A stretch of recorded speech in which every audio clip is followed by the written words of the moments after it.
कल ही मैंने press conference की है। उस प्रेस कॉन्फ्रेंस में मैं ना तो किसी के परिवार का नाम लिया है, ना किसी की पत्नी का नाम लिया है, ना किसी के बच्चे का नाम लिया है। अब बिना नाम लिए ही अगर किसी व्यक्ति को ये लगता है कि शायद ये मेरे ही परिवार की बात है तो चोर की दाढ़ी में तिनका हो सकता है। अब मैंने तो कोई ऐसा विषय ना बोला है राम कुमार जी के बारे में। अब राम कुमार जी को क्यों लगता है कि ये विषय मेरे साथ ही जुड़ा हुआ है? 68 एमएलए हैं, 68 एमएलए में से कोई भी हो सकता है। हमने किसी का नाम नहीं लिया, लेकिन अगर उनको ही तकलीफ हुई है तो इसका कारण आप बड़े अच्छे तरीके से समझ सकते हैं।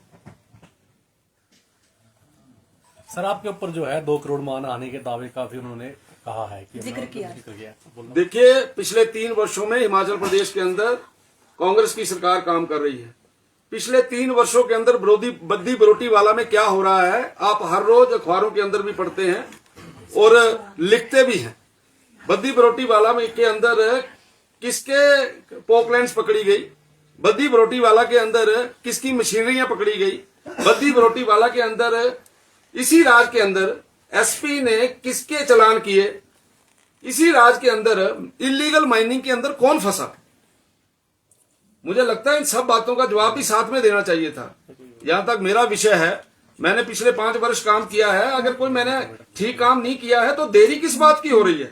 3 साल इनके हो गए। 3 सालों में कभी मुख्यमंत्री खड़े होकर बोलते हैं कि हमने कुछ सस्ता दे दिया, हमने कोई किसी को फैसिलिटेट कर दिया। भैया, आपके पास सब कुछ ब्लैक एंड व्हाइट में है, आप करते क्यों नहीं कुछ? ये केवल और केवल लोगों को गुमराह करने की बात करते हैं। ये केवल और केवल ऐसी बातें करते हैं जिसके कारण से आम व्यक्ति जो है वो उलझा रहे। ये ऐसा नैरेटिव बनाने की कोशिश करते हैं कि कुछ ना होते हुए भी कुछ हुआ है। और ये जो बातें आप बोल रहे हैं, अगर उन्होंने मानहानि के दावे की बात कही है, मैं इन चीजों से डरता नहीं हूं और ना ही मैंने कोई ऐसा काम किया है अपने राजनीतिक जीवन में। 27 वर्षों के राजनीतिक जीवन के अंदर मुझे एक बार मंत्री बनने का मौका मिला है। यहां तक बद्दी बरोटी वाला में जाने की बात है, मैं गया हूं बद्दी बरोटा वाला के अंदर, लेकिन उनको वो रिकॉर्ड नहीं आपको दिया कि उस समय में बद्दी बरोटी वाला में जिस समय गए तो उस समय कितने चलान हुए। वहां पे इंडस्ट्रियल जो हमारे लेबर इंस्पेक्टर्स हैं, लेबर ऑफिसर्स हैं, उन्होंने कितनी जगह के ऊपर वहां की इंडस्ट्री का जो है वो चेक किया और वहां पे जुर्माना डाला। हमने साफ सुथरा काम किया है, हमने इस प्रकार से काम नहीं किया। और जिस प्रकार की कहानियां, जिस प्रकार के किस्से हर रोज आपको बद्दी बरोटी वाला के सुनने को मिलते हैं, उसमें कौन इन्वॉल्व है आप अच्छी तरीके से जानते हैं। सर, आपने अभी किस्से की बात की है, उन्होंने मीडिया के सामने कुछ एक वीडियोस रखी है आपकी सरकार के टाइम की, उस पर आप क्या कहेंगे? वीडियो रखी है, मैंने वीडियो देखी नहीं है। साथ रखी है। क्या प्रूफ रखा है उसमें? क्या कर रहा हूँ मैं, बताइए जरा मुझे। मैं वीडियो रखी है, अब मैं वीडियो में कहीं चल रहा हूँ पैदल तो मैं जाऊंगा नहीं। सर, वो वीडियो आपकी नहीं है, आपके किसी करीबी की उन्होंने रील्स भेजी हमें जो अभी दिखाई भी है। मतलब मेरे को दिखाइए, मैं उसका जवाब दे सकता हूँ। अब मुझे क्या पता कौन करीबी है। साहब, सवाल सुनिए आप ना, वो ये आरोप लगा रहे हैं कि बीजेपी के नेता और वहां के जो पूर्व विधायक हैं उन्होंने भी अवैध वसूली वहां पर इंडस्ट्रीज से की है, जबकि वो ये कह रहे हैं कि हमने इंडस्ट्रीज को बसाया है, उनका परिवार जो है एक राजनीतिक परिवार से वो आते हैं, तो उन्होंने तो संरक्षण किया है, लेकिन आप लूट खसूट कर रहे हैं। ऐसा है? हाँ, ठीक है, आपका प्रश्न बिल्कुल जो आपने बोला आप समझ में आया मुझे। अगर उनके ओपोनेंट व्यक्ति ने किसी प्रकार की कोई गलती की है तो इंतजार किसका कर रहा है? अगर उन पूर्व विधायक ने किसी प्रकार का कोई पैसा ले लिया, कोई वसूली की, उनके पास कोई प्रूफ है तो उनको अंदर करवाइए।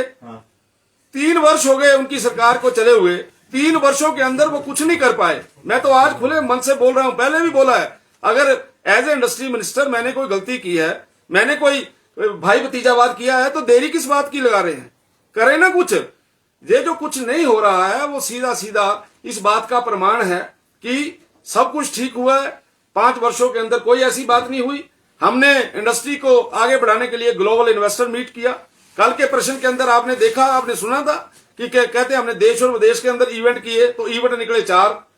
तो इसलिए मुझे ऐसा लगता है इस सरकार जो है जो हर मोर्चे के ऊपर फेल हो गई है। ये इससे बेरोजगार नौजवान दुखी है, किसान दुखी है, बागवान दुखी है और उसके साथ साथ इनके साथ काम करने वाले विधायक भी दुखी हैं। और जहां तक जो आदरणीय श्री राम कुमार जी ने जो यहाँ पे विषय रखा है, मुझे नहीं समझ आई कि उनको किस बात का फोबिया हो गया, रातों रात क्या हो गया ऐसा जिसके कारण से उनको लगा कि सारी बातें उन्हीं के ऊपर केंद्रित हैं। उन्होंने ये सिद्ध कर दिया उन्होंने ये सिद्ध कर दिया कि 68 एमएलए में से केवल मैं ही ऐसा एमएलए हूं जिसके ऊपर ये बात हो सकती है। इसलिए मुझे ऐसा लगता है हमने तो कोई ऐसा विषय छेड़ा नहीं, लेकिन ये पक्की बात है कि इस सरकार के समय में लूट खसूट हो रही है। इस सरकार के समय में हम जो इंडस्ट्री है उसको तंग किया जा रहा है। इस सरकार के समय में इंडस्ट्री से लूटा जा रहा है, इंडस्ट्री वालों को तंग किया जा रहा है। इसके बहुत सी खबरें आप रोज अखबारों में पढ़ते भी हैं और कई इसके प्रमाण हैं। और अगर हमारे बारे में कोई ऐसा विषय है, कोई ऐसी बात है, तो मैं चाहता हूं एक्शन करें। वो तो कह रहे हैं कि इंडस्ट्रीज के अंदर जो है इतना गोलमाल भाजपा ने किया है कि जिसका कोई जवाब नहीं है। भाई कौन और इनकार जो कर रहा है? मनीष करके एक उन्होंने नाम लिया है, उन्होंने कहा है कि पूर्व ड्रग कंट्रोलर वहां पे थे, उनके ऊपर इतना प्रेशर बनाया गया कि उन्होंने इस्तीफा तक अपना दिया था। मनीष करोल तो एलओ थे भैया। मनीष तो कोई एलओ थे।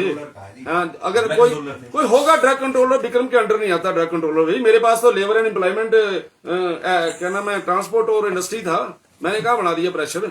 एक इसलिए कंपनी का भी उन्होंने जिक्र किया है, Indo pharma company. Indo pharma के साथ उनकी वो उनका एक व्यक्तिगत मामला है। अब उस मामले के ऊपर बड़ी सीधी बात है, मैं बता भी देता हूं मामले क्या है, वहां पे क्या हो रहा है। वहां पे इंडस्ट्री को मैं इसके तथ्यों के साथ आपके जो अगली हमारी प्रेस कॉन्फ्रेंस आएगी मैं उसमें तथ्यों के साथ आऊंगा कि कौन कौन सी इंडस्ट्री इन लोगों ने खरीदी और वहां पे इन्होंने प्लाट काटे, प्लाट बेचे, और वो जो रेंट पे आज की तारीख में वहां पे इंडस्ट्री की कोई प्रोडक्शन नहीं हो रही है। इस प्रकार का गोलमाल हो रहा है। हमने कोई ऐसा काम नहीं किया जिसके कारण से हमें मुंह छुपाना पड़े। इसलिए जो व्यक्ति जिसके वही जो चोर होता है, जिसके तिनका होता है ना, वो बोलते हैं चोर की दाढ़ी में तिनका, इसलिए उनको ये तकलीफ हुई है। मेरे को कोई ऐसा विषय नहीं है जिसके कारण से उनको ये सारी बातें मन से लगानी चाहिए थी। अच्छा है उन्होंने मन से लगाई हैं, तो इससे कई चीजें प्रूव हुई हैं। ठीक है, थैंक यू।